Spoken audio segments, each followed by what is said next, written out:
Thank you. Hi, it's Norman Kochnek here for Extra Time back in Sydney, Australia, reporting to you about the state of play in the Australian newspapers here in Australia, about none other than the amazing victory that India performed yesterday in the fourth test to win 2-1, an amazing, incredible series. I have some 4 of the Sydney papers. In fact, the Daily Telegraph here has probably the classic line here of the word pantsed, as in pulling your pants down, Rishabh Pant style.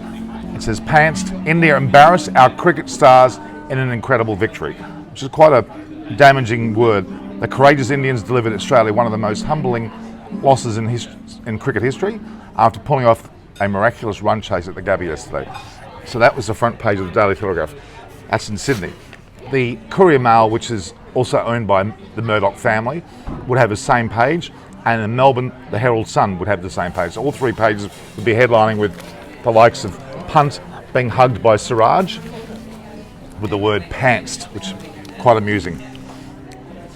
Then we have one thing that I think is incredible, the Financial Review, which is predominantly an economic or financial paper, never covers cricket, especially not on the first 3 pages. In fact, had on the front page an article about the Indian victory, and it states, Pant on fire, as in pants on fire, India's Gabba triumph. And the injury hit India, pulled off a remarkable win in the final test at the Gabba yesterday, taking out the series 2-1, retaining the Border Gavaskar trophy. So that's the Financial Review, not a paper that's ever known for cricket, front or back. It's actually on the front page, so that's quite dramatic. The Sydney Morning Herald, a well-respected paper, the likes of Chris Barrett, I know very well. It states here, India takes a series for the ages.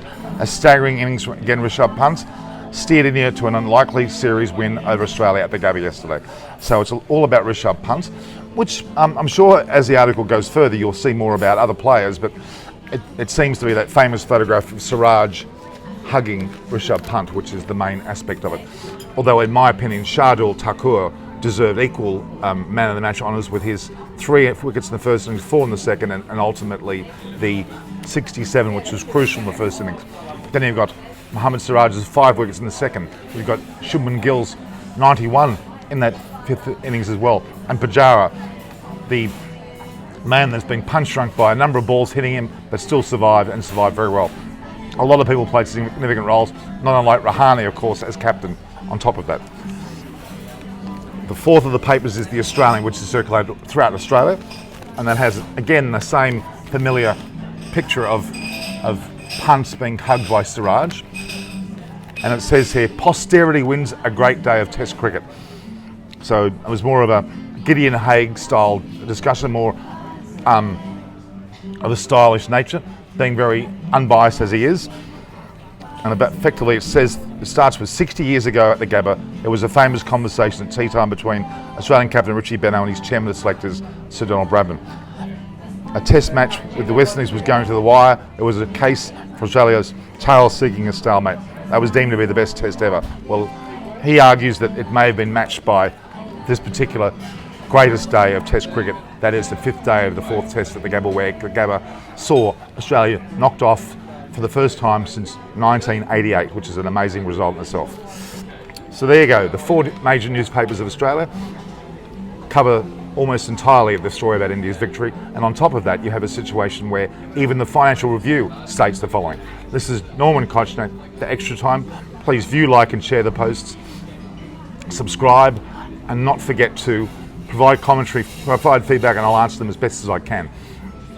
I've enjoyed the series here in Australia, from the T20s and ODIs right through the 4 tests. It's my pleasure to have been able to inform you of the tests. This is Norman Kochnek for Extra Time.